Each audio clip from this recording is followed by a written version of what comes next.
rallye, je l'ai relancé en 2017. Voilà. J'avais 2 personnes qui m'ont soutenu. Il y en a une qui est toujours là, je les appelais mes petits vieux. Bon, c'est des petits vieux, n'est-ce pas? Donc, c'est affectueux, ils ont l'habitude maintenant. Donc, il y avait Francis et il y avait Bernard. Voilà. Donc, Bernard, il est parti avant la pandémie du coronavirus. Je ne dis pas, je me suis démené pour lui organiser des obsèques dignes, parce qu'on était en plein confinement.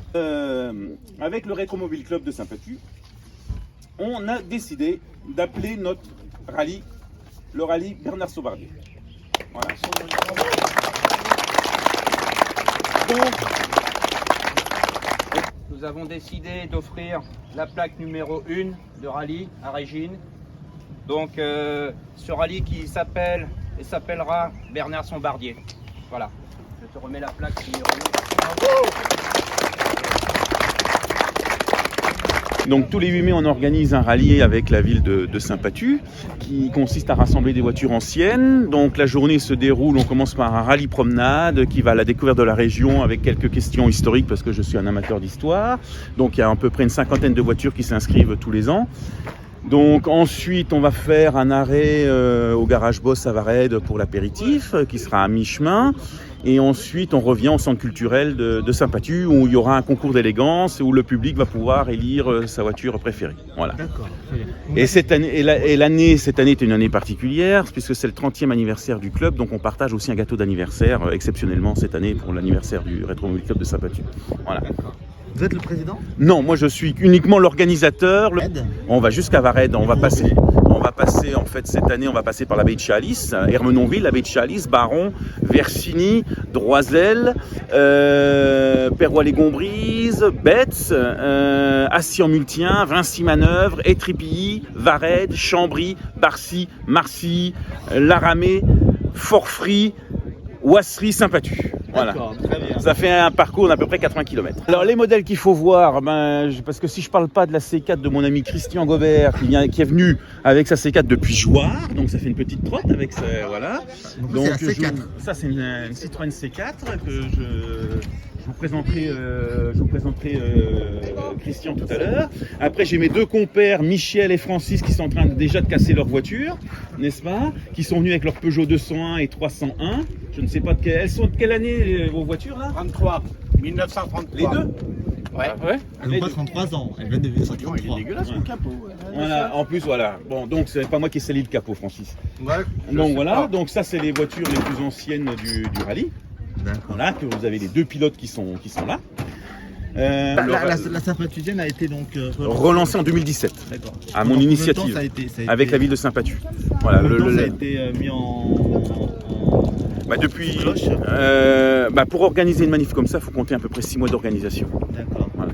Donc, parce qu'il faut chercher les partenaires, il faut avoir les accords, notamment les accords de Carrefour Contact, il faut qu'on ait les accords de la ville aussi, parce qu'on a un soutien particulier de la ville de Saint-Patu, c'est-à-dire tous les services techniques nous ont mis le podium en place, ils nous prêtent le matériel, ils nous laissent une salle pour nous mettre à l'abri en cas d'intempéries, voilà.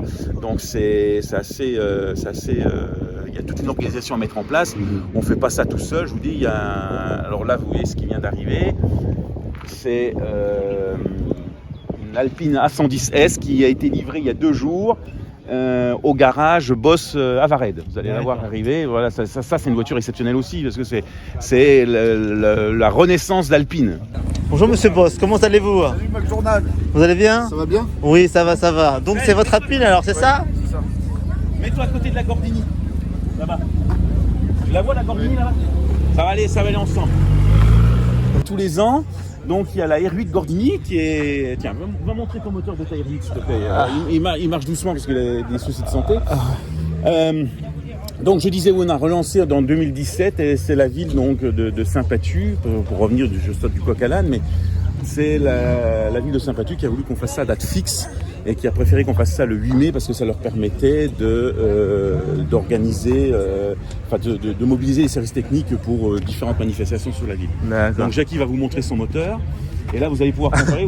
Ça, c'est une voiture qui est intéressante aussi derrière, mais on va la voir après. On va déjà regarder le moteur de la Gorde. Tiens, viens voir Fred, un moteur Renault, un vrai moteur Renault. C'est le même?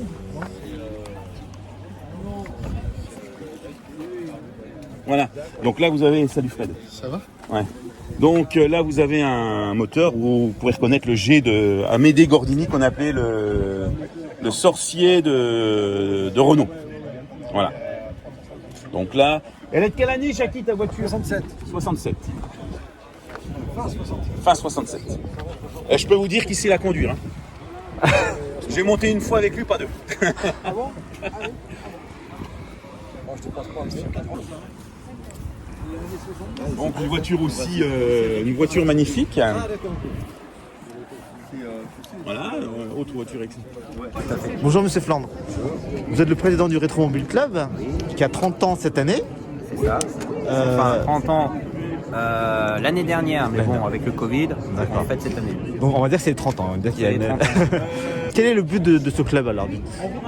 Bah, avant tout, c'est une amitié, des passions. Donc voilà, comme on a des locaux, on a la possibilité de se réunir et puis, évidemment de faire une restauration de véhicules d'époque, donc de préservation du patrimoine de véhicules et de partager des bons moments et voilà, de bénéficier de l'expérience de chacun, aussi bien les anciens que les plus jeunes. Vous êtes propriétaire d'une voiture vous-même? Oui, Une moi, j'ai voiture, une Renault 5. Une Renault 5. TL, ouais. Depuis combien de temps vous l'avez? Oh, bah maintenant ça va faire 2 ans, 3 ans. Je dirais plutôt 2 ans et demi. Oui. Donc c'était vraiment les premières Renault, c'était pas la Super 5, hein, c'est vraiment la... Alors ça c'est même la Renault 5 mais ce qu'on appelle phase 1, c'est-à-dire d'ailleurs c'est une des dernières phases 1 parce qu'elle est de 79, parce qu'après ils ont changé un peu l'intérieur. C'est considéré comme une des premières, ouais. Parce qu'elle a les vitesses au plancher, parce que les toutes premières avaient les vitesses, levier, vitesse au tableau de bord. Vous en avez d'autres des voitures ou... Alors moi personnellement j'ai celle-là, après j'ai une restauration qui est assez longue mais qui concerne un petit van, c'est un Bedford CF, donc c'est un van britannique. D'accord. Voilà, donc après ça sera pour plus tard parce que c'est pas prêt tout de suite. Combien ça vous comment ça vous prend de temps pour votre passion? La passion, combien Ouais. ça prend de temps? Bah, disons que c'est un peu difficile de calculer parce que si on doit parler au niveau professionnel, chez soi, etc., bon, on va dire que ça prend beaucoup de temps. Après, si on doit parler d'une restauration pour un véhicule, bah, là c'est difficile à quantifier parce que ça va être en fonction de nos disponibilités, de nos moyens, mais on va dire qu'en règle générale, ça prend des mois, voire quelques années. Voilà, pour avoir... Vous êtes vous-même garagiste ou... Non, moi pas du tout, je suis pas du milieu, mais bon, voilà, après, avec des connaissances et puis de manière néophyte, et au moment où on acquiert d'expérience, et puis voilà, ça se passe plutôt comme ça. Quoi. Merci beaucoup. De rien. Merci.